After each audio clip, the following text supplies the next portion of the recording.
comic book fans? I'm here, Dave, your guide through my galaxy of comics. We're going to talk I'm all about Star Wars, Marvel, and more. This is the more part of my show. So, we're going to talk about Rebel Moon and whether or not it is a Star Wars ripoff. I'm going to pull up two articles. One I know hates it, and another one I would is probably another site that I would assume would be all about Hollywood. All about the culture that's going around Hollywood at this time. And let's see. Let's bring them up. First one I'm going to talk about is Rebel Moon. I think it's what is this mashable.com. It looks like it's a pretty in-depth article. I believe Rebel Moon's going to appear on the Thursday, which I believe is the 22nd. All right. So I'm gonna watch it. I'm all about, or I think it's in 3 days or 2 days. I'm gonna watch it. I'm interested. I like sci-fi. I like space operas. Let's do it. Why not? If I'm all about entertainment, if there's any entertainment value in it, I will think that it's worth it. However, it doesn't mean I have to like it or I have to recommend it to other people. I am not as harsh. I will look at stuff and laugh if they're trying to push something on me, but I will still watch it for entertainment purposes. I will watch even though I didn't like the sequels of Star Wars, I still watched them. All right. There were still aspects of the show that were movies that were entertaining to me, but I will be a critic. I will point stuff out. And I think Rebel Moon, considering the background that Zack Snyder tried to, I believe, offer this movie script to the Lucasfilms 20 years ago, and they turned it down. He says, why not? I am going to put it out there. And the similarities are uncanny, and we're going to talk about them. And that's why I'm going to do this show today. Let's bring up one of the articles. We got Mashable, Rebel Moon Part 1, a Child of Fire review. Zack Snyder's Star Wars ripoff is a trap. There is so bad, it's good, and then there's this. Okay, I guess he's suggesting that something could be so bad it's good, but then there's this. I don't know. There's some pretty adequate actors in this movie. All right. There's something insidious about a bad movie that has a lot of bonkers stuff in it.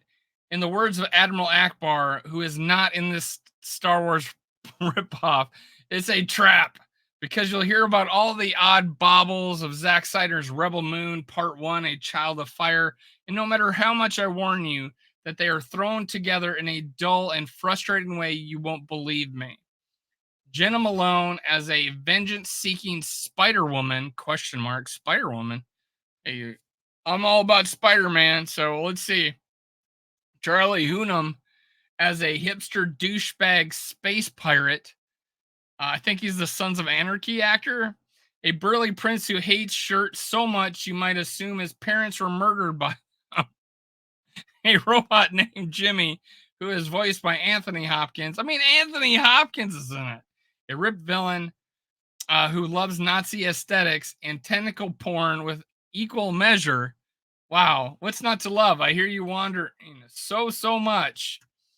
Truly, Netflix's latest ploy at big budget genre thrills is nowhere near as fun or daring as bad but good movies like Winter's Tale, Jupiter Ascending, or even Cats. Worst of all, it's boring. I couldn't even get 15 minutes into Jupiter Ascending. It was so bad. Zack Snyder Star Wars is a bore, he says.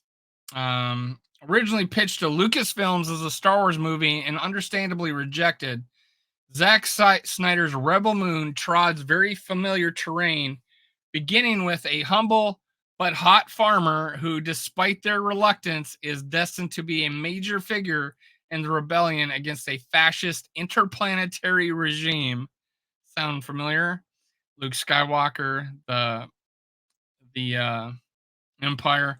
While the names and lingo have been changed to avoid lawsuits, the movie still feels so close to George Lucas's copyrighted universe that Snyder is practically daring Disney's legal team to sue. Rather than opening rather than an opening crawl, you know how the words come down, Rebel Moon lays out its exposition dump in a long voiceover from Jimmy, who's Anthony Hopkins, who's not a droid, apparently something else, who explains that an evil empire is gobbling up the resources of unsuspecting planets while smacking down rebels that work to stop them.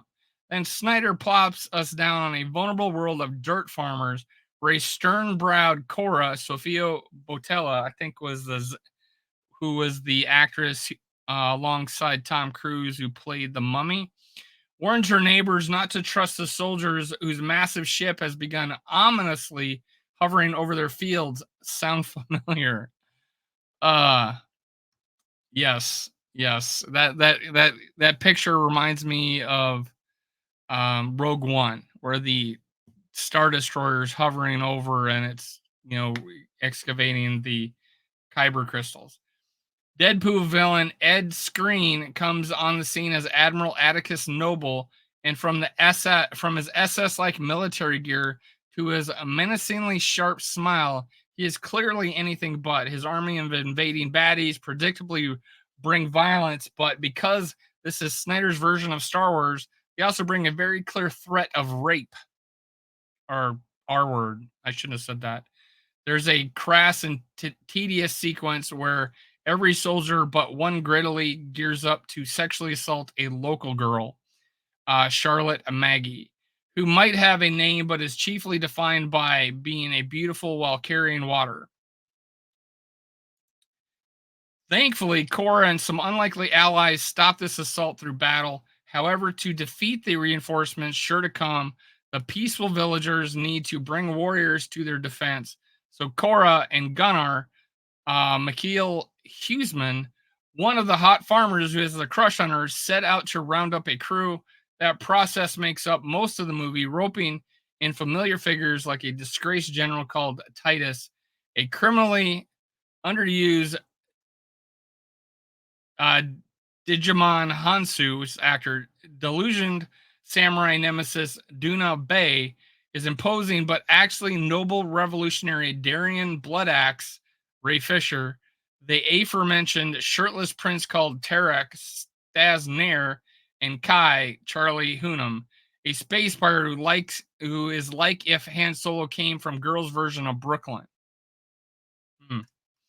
It's not just the archetypes of its heroes and villains that borrow hard from Star Wars, it's also the requisite cantina scene with quirky alien critters, the vaguely Western plotline with sci fi flair, the gentlemanly droids, which won't be called droids, and the lightsabers that might be generously relabeled as laser cutlasses.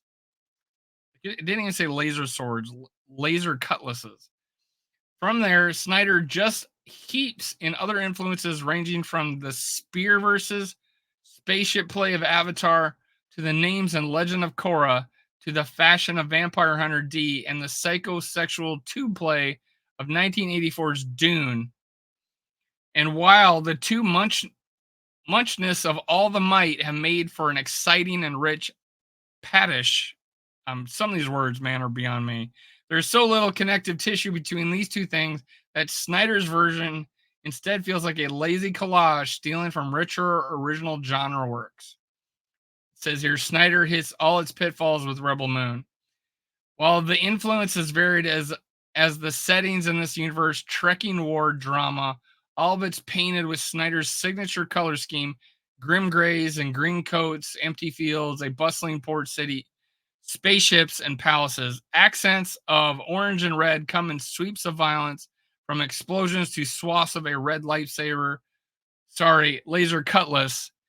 This color scheme flattens these worlds, as does Snyder's grating reliance on CGI backdrops that feel false, even when Snyder's cinematography is otherwise picturesque. So the art's good. All right. Remember when Annie Leibovitz shot those rapturously elegant cover photos of the Star Wars cast for Vanity Fair, those seem to be a major influence for Rebel Moon, not only in how Snyder stages his wide shots with seriousness and beauty befitting a perfume ad, but also in how he casts his heroes from 300 and Sucker Punch to Man of Steel and Batman vs. Superman. Snyder only not only favors his cool color palette, but also cast that looks ripped from runways and the pages of fashion magazines. Yes, this makes for a very pretty picture, sometimes even an awe-inspiring one. But in Rebel Moon, this is arguably more jarring than usual.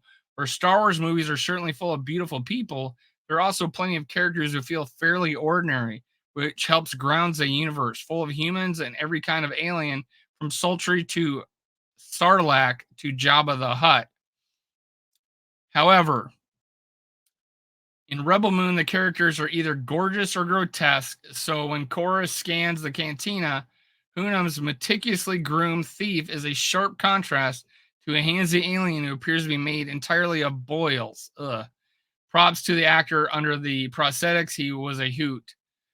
This disparity becomes downright comical, and even a character literally introduced covered in mud and shit will get a glamorous makeover between scenes. It's a Snyder movie. No one can go into battle without being ripped and polished. Maybe if Snyder's work showed some self awareness of this grim, glossy aesthetic, it might work. But true to form, Moon Rebel is, it should say Rebel Moon, but maybe they did that on purpose. Moon Rebel is doggedly stern in its tone, forcing its heroes into constraints of brooding and battle crying while gorgeous. It's the same suffocating constraint Disney put in the 2000s princesses, limiting their facial expressions in the name of pretty, and all that makes for a film that, despite a barrage of influences, settings, and action sequences, feels flat and emotionally hollow. Wow. So Rebel Moon did not get a glowing response from a Mashable. Let's see how long this. There's another article. I'm gonna look at it really quick. It's not too long. We'll read it. It's the BBC. I decided to get the most left-leaning newspaper or news organization that I know of, the BBC, and see what it says, man. Let's pull this up. Oh, let's do this one here. All right. BBC Rebel Moon review. Zack Snyder's new space opera is gushing Star Wars fan fiction. That's kind. This one's a little more kind, I think. All right, let's look at it. Yep. While it's heartwarming that an idea Zack Snyder conceived when he was young has reached the silver screen, his new space opera Rebel Moon Part 1, A Child of Fire, is derivative. All right. There's a scene early in the Zack Snyder's new space opera Rebel Moon, or Rebel Moon Part 1, A Child of Fire, to use its full title, in which an innocent farmer goes to a seedy canteen with a mysterious warrior in a hooded cloak. One of the ugly pig-faced aliens that hassle the farmer. Wow, a pig-faced alien. So the warrior uses some nifty fighting skills to defend him, and then they meet a roguish mercenary who agrees to take them off planet aboard his spaceship.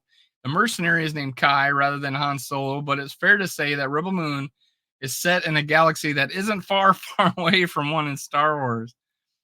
In fact, Snyder has said that he started dreaming of the film while he was a 11-year-old boy who had just seen Star Wars at the cinema, but it's clear that he hasn't developed it much since then, because in the intervening 46 years, all he's come up with is a single question: what if Star Wars was crossed with Kurosawa's Seven Samurai? There's nothing to Rebel Moon beyond that 10 years ago, Snyder pitched the concept to Lucasfilms as an official Star Wars project, and when the company turned him down, he rejigged it so that it would have its own separate mythology. But, well, it's not all that separate. Blending futuristic science fiction with medieval fantasy, the film is full of robots, bounty hunters, grimy spaceports, and massed ranks of uniformed troops that look suspiciously familiar. All right.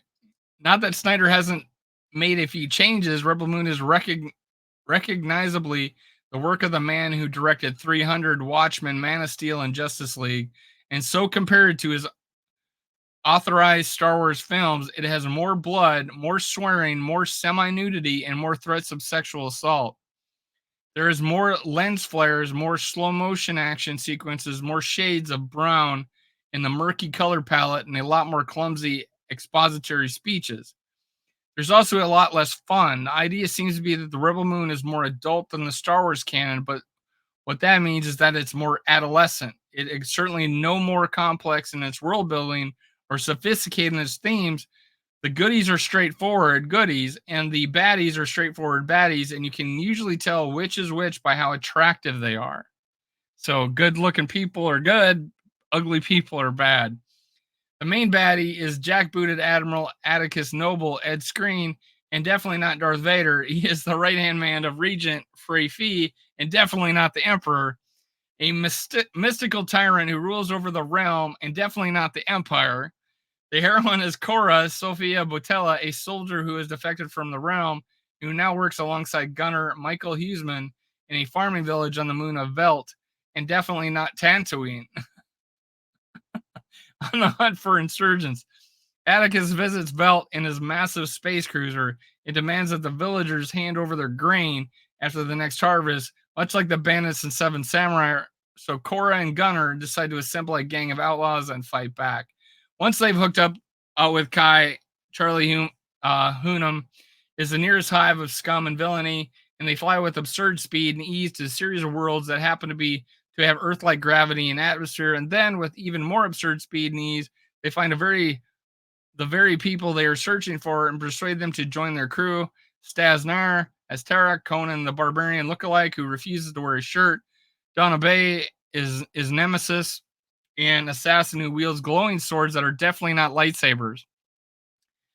Digimon Hunsao is the disgraced General Titus who reminds us all of his role in Gladiator by turning up in Roman Amphitheater, and Ray Fisher, who played Cyborg in Justice League, is Blood Axe, a dreadlocked rebel leader. Here's a quote: "Despite the grandiosity of the film's bombastic tone, the story turns out to be disappointingly minor."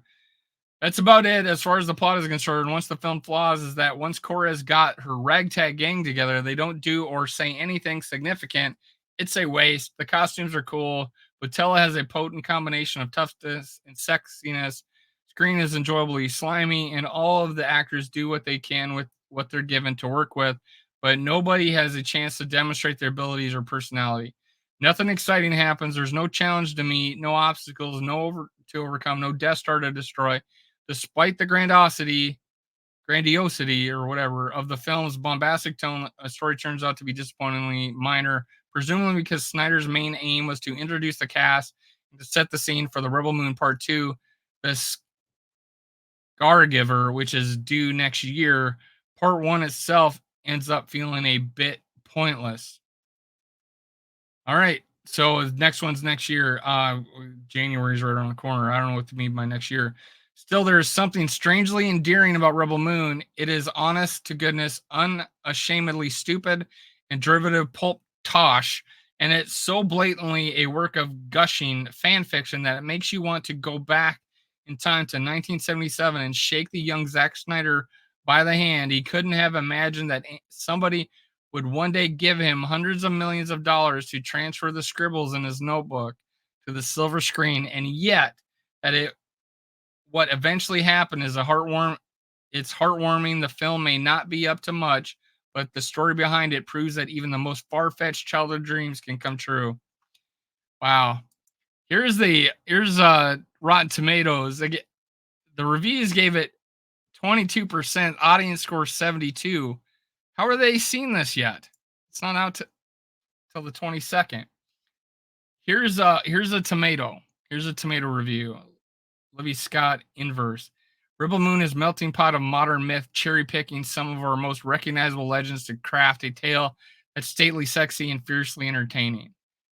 However, you got this kind of movie, it seems overwrought and underbaked all at once. Although suitably epic in scale, The abundance of exposition and slow-mo action scenes drags the story, but like so many aspiring myth makers, Snyder has put the cart before the horse, promising a sprawling galaxy of stories while failing to make the first one functional in its own right. It does get boring, and there's a feeling that the best is yet to come. The problem is that surpassing what we have seen here is not too difficult.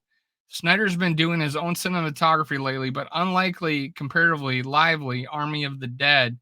Here's just Here it just compounds his tendency to make the scenes terribly murky. All right, so not good reviews for rebelmoon. I'm gonna watch it. I'll do a review after it. Stick with me. The next time I do a video, probably after I watch rebelmoon.